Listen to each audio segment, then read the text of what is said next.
Pánfilo García. Hace muchos años en Tulancingo, Hidalgo, vivió don Pánfilo García, un hacendado con mucho poder e inmensa fortuna. Se dice que tenía pacto con el demonio.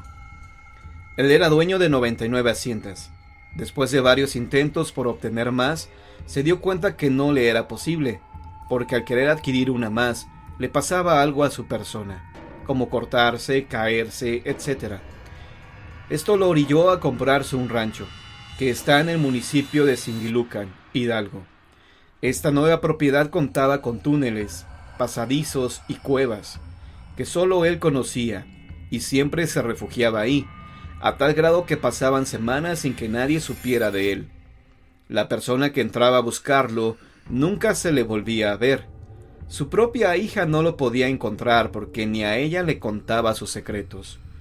Cuentan que don Pánfilo García era malo y cruel con sus trabajadores. No tenía derecho de faltar a sus labores, ni aun enfermos, porque una falta era motivo de que los echara a los puercos hambrientos que tenía, y éstos devoraban a los peones. No escuchaba explicación alguna, y cuando su personal le pedían que les diera una ración más de comida, los encerraba en el cuarto de torturas y los castigaba hasta 20 o más días para que nunca más le volvieran a pedir algo. Al confesarle su hija que estaba profundamente enamorada de un peón y de su intención de casarse con él, en un arrebato de ira, don Pánfilo se enfureció tanto que la golpeó y la encerró durante muchos meses. Al peón lo mandó traer para torturarlo hasta destrozarlo, y aunque su hija le rogó que le diera santa sepultura, su padre no le hizo caso. Y él dio el cuerpo del enamorado de su hija en partes a los puercos para que fuera devorado. Su hija, al ver tanta crueldad que en su padre existía, se deprimió tanto que la orilló a suicidarse.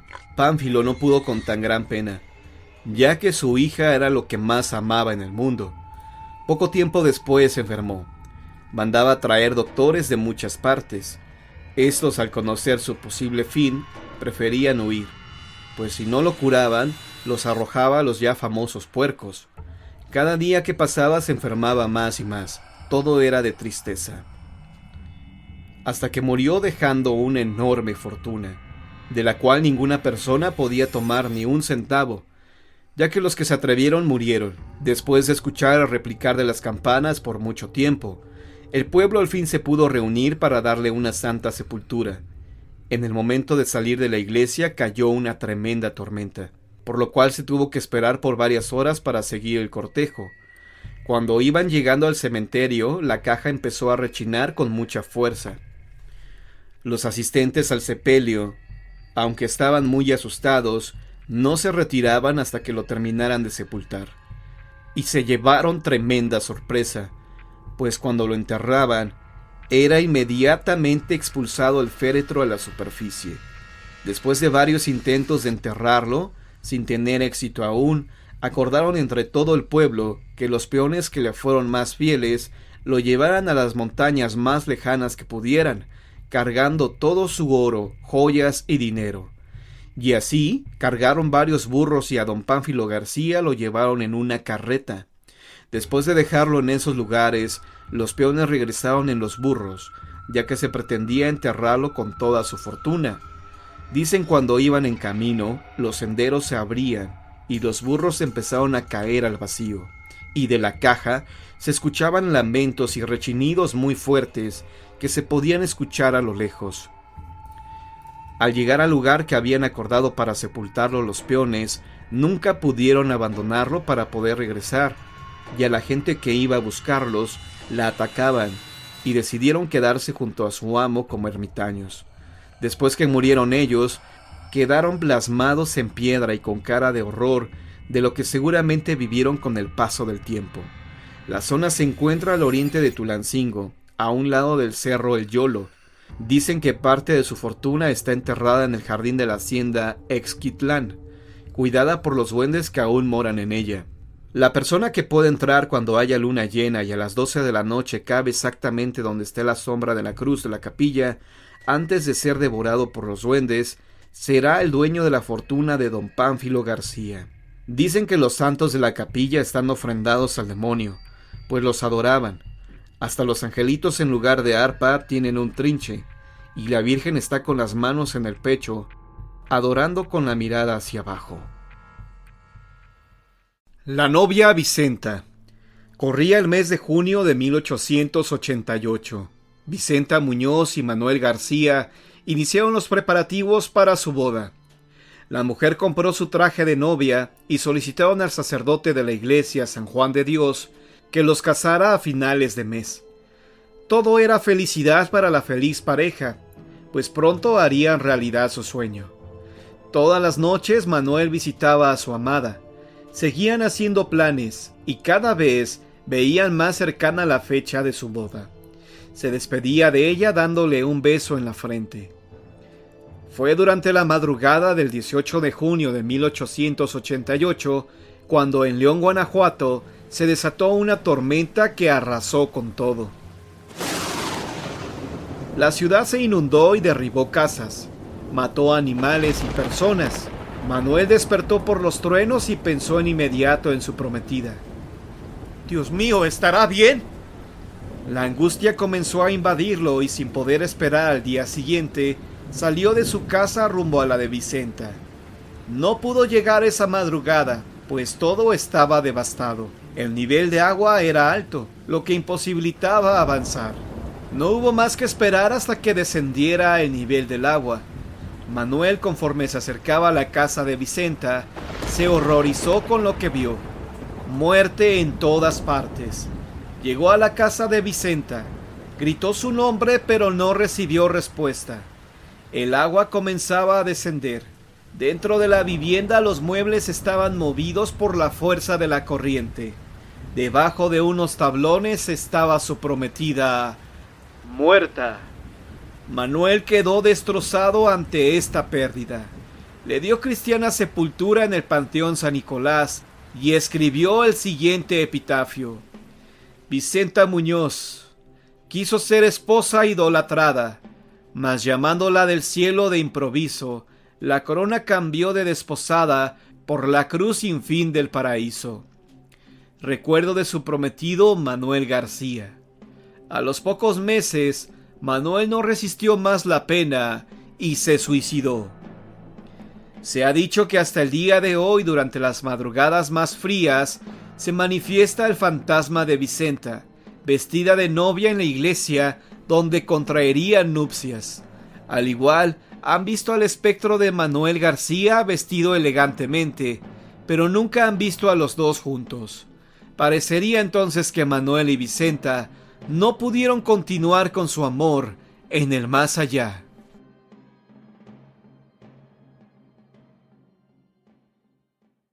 Leyenda de la confesión de doña Ana María Javiera. Los sacerdotes son hombres generosos, siempre entregados a Dios. Su labor es la de ayudar al prójimo para que se rediman, dejen la vida de pecado y vayan por el buen camino. La única forma para que un pecador pueda estar en gracia de nueva cuenta con su Creador es por medio de la confesión. El padre Felipe era un hombre que confesaba a todo aquel que se lo pedía, sin importar que estuvieran o no en la iglesia. Era de noche, pasaban de las 12. El sacerdote estaba a punto de dormir, cuando en ese momento escuchó que alguien tocó a su puerta. El cura se levantó de la cama y preguntó quién era y qué quería. Escuchó: «Soy Ana Javiera Lozano y necesito confesarme». El sacerdote, más que molestarse por la hora, se sorprendió al escuchar esto. ¿Qué pecado mortal habrá cometido esta mujer para que necesite urgentemente la confesión? Fue lo que se preguntó en ese momento. El sacerdote Felipe abrió la puerta y vio que a unos pasos de él estaba una mujer vestida de negro. Lucía en verdad afligida, y sin decir más, el cura le pidió que le dijera sus pecados. Una vez terminada la confesión, ella le agradeció de haberla liberado del pecado y se retiró. El cura sintió algo extraño, y algo en su interior provocó que deseara seguirla. La mujer caminaba a paso lento, y por increíble que pareciera, ella se dirigía al cementerio. Detrás de ella, tratando de no hacer ruido, iba el sacerdote, que gracias a la luz de la luna llena, pudo observar cómo esta mujer se detuvo ante una fosa con una cruz, y ahí desapareció. Al día siguiente el padre volvió, y asombrado encontró un sepulcro en cuya cruz leyó: Ana Javiera Lozano. ¿Cuál sería el pecado o las faltas que esta mujer cometió, que no podía descansar en paz? Este secreto de confesión, el sacerdote Felipe se lo llevó a la tumba. El callejón de Don Bartolo.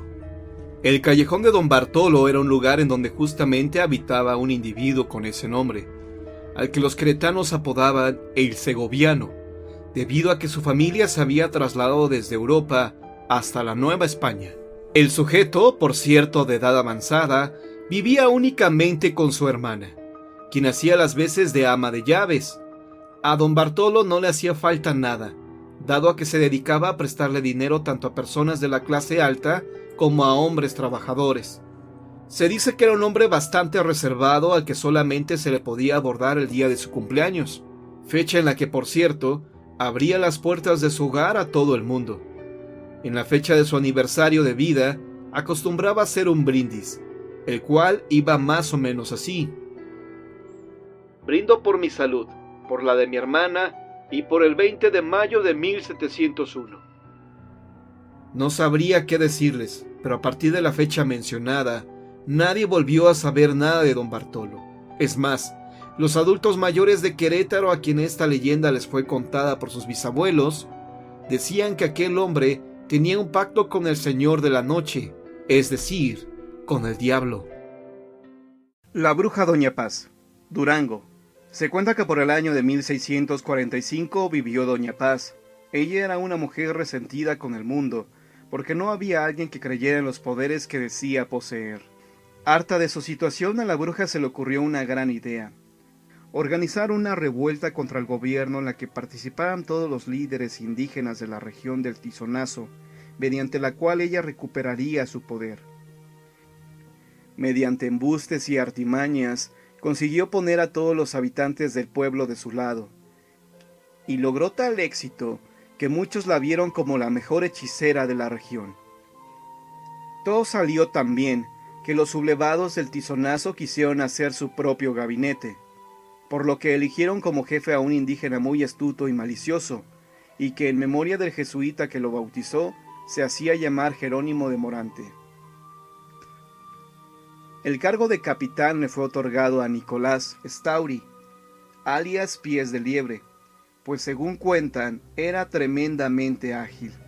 Y como obispo nombraron a un tal Hernandote, y le encomendaron cuidar de todos los asuntos relativos a la religión. Las tareas de Hernandote era dar misa, confesar y casar a las parejas, y sobre todo, descansar largas horas tumbado sin hacer nada.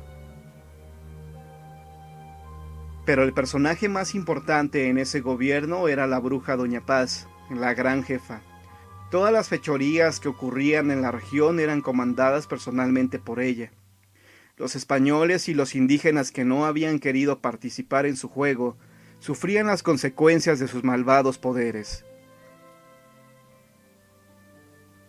Tan graves fueron las consecuencias de dicha revuelta, que el gobernador de Durango se vio obligado a combatirlos enviando un ejército al lugar y obligando a los indígenas a pedir la paz, a cambio de que entregaran a sus jefes.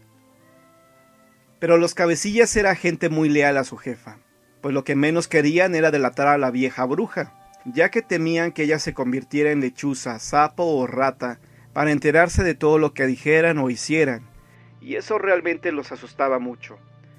Así que era muy difícil que la delataran, y que el pueblo supiera que ella era la mandamás en la región, porque en cualquier momento podía convertirse en un animal, detrás del cual se escondiera esta temible bruja.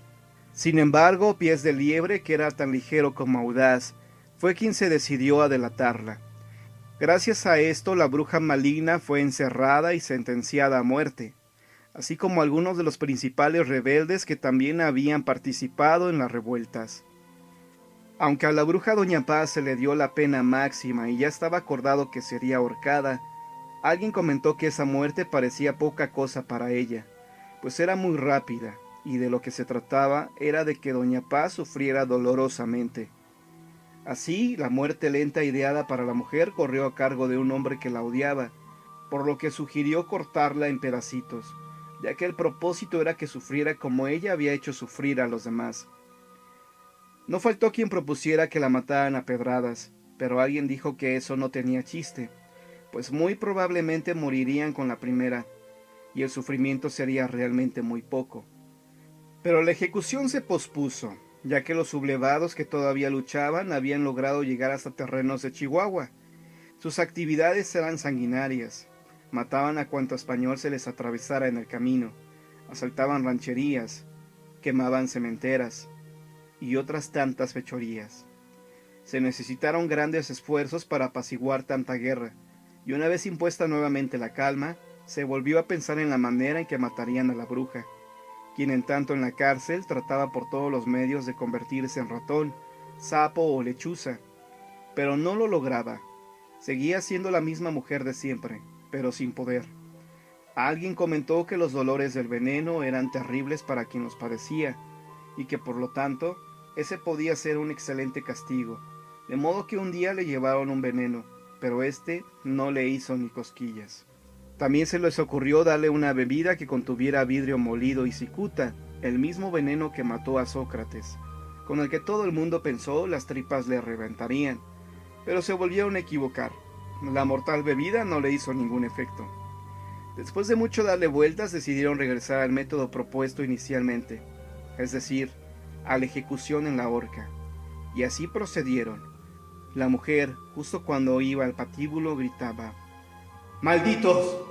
Yo tengo 7 vidas, como los gatos, y todos, absolutamente todos, me las pagarán. Se cuenta que la bruja Doña Paz viaja convertida en cualquier animal, ya sea en lechuza, en sapo, en serpiente o simplemente va montada en su escoba, maldiciendo a la gente desde los aires, vengándose de los indígenas por haberla delatado. La calle de Don Juan Manuel. Hace muchos años cuenta la tradición que vivía en esta calle un hombre muy rico, cuya casa quedaba precisamente detrás del convento de San Bernardo.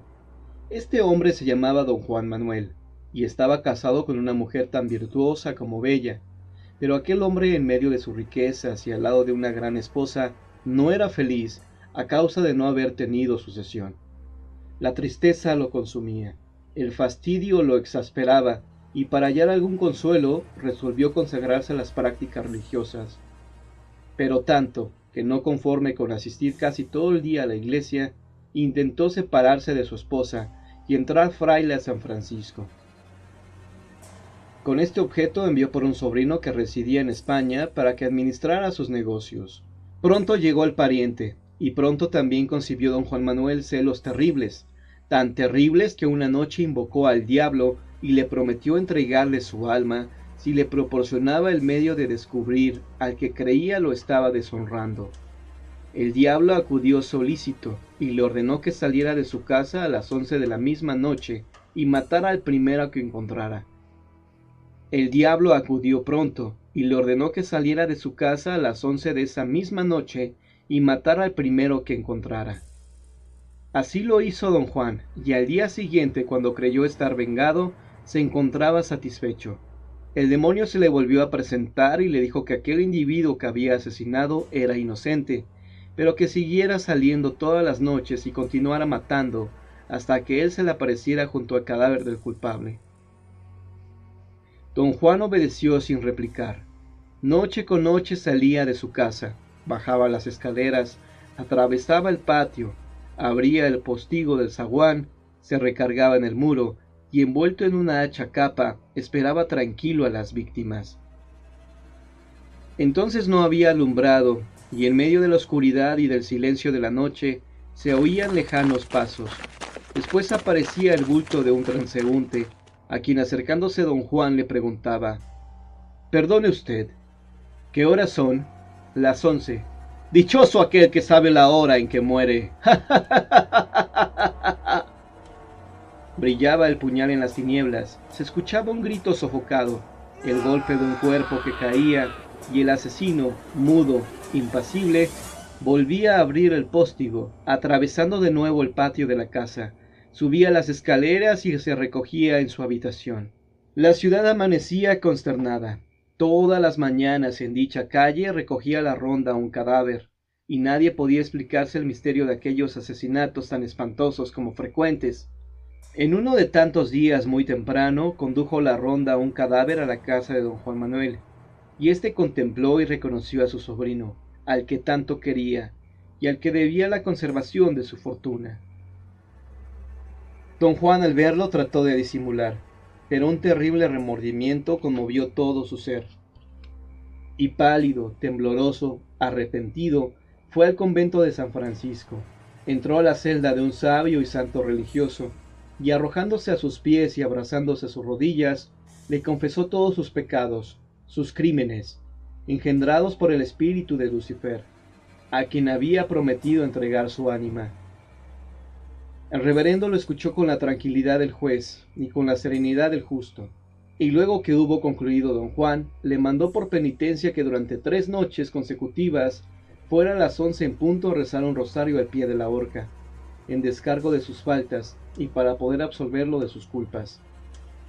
Intentó cumplir don Juan, pero no había aún recorrido las cuentas todas de su rosario, la primera noche, cuando percibió una voz sepulcral que imploraba en tono dolorido: un Padre Nuestro y un Ave María por el alma de don Juan Manuel. Quedóse mudo, se repuso enseguida.